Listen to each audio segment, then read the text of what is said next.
আসসালামু আলাইকুম, welcome to another Ramadan blog. তো আজকে আমরা র্যান্ডম কিছু মানুষদের কাছে জিজ্ঞাসা করব যে রমজান মাস আসলে আপনার দোয়া কি বা রমজান মাসে আপনার ইচ্ছাটা কি। তো চলো এখন দেখা যাক কাকে পাওয়া যায়। তো চলো।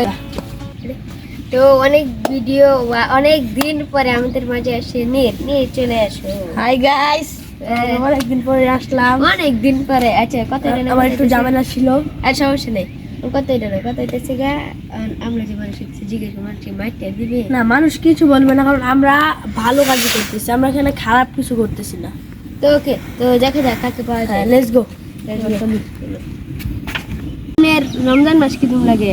ভালো লাগে। আচ্ছা, রমজান মাসে আপনার আল্লাহর কাছে কি চাওয়া? হ্যাঁ, চাওয়া যে সবাই ভাই বাচ্চা সবাই যে শান্তিভাবে রোজা করতে পারে। আচ্ছা, আচ্ছা, ধন্যবাদ।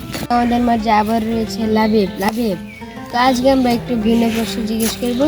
তো আমার প্রশ্ন হচ্ছে গিয়ে মানে রমজান মাসে তোমার আল্লাহর কাছে কি চাওয়া?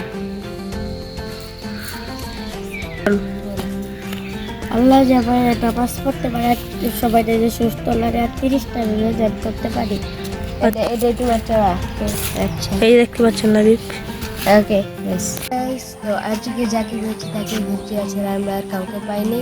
তো ভিডিওটি ছিল আজকে আমাদের পর্যন্ত, দেখা অন্য কোনো ভিডিওতে। আল্লাহ হাফেজ।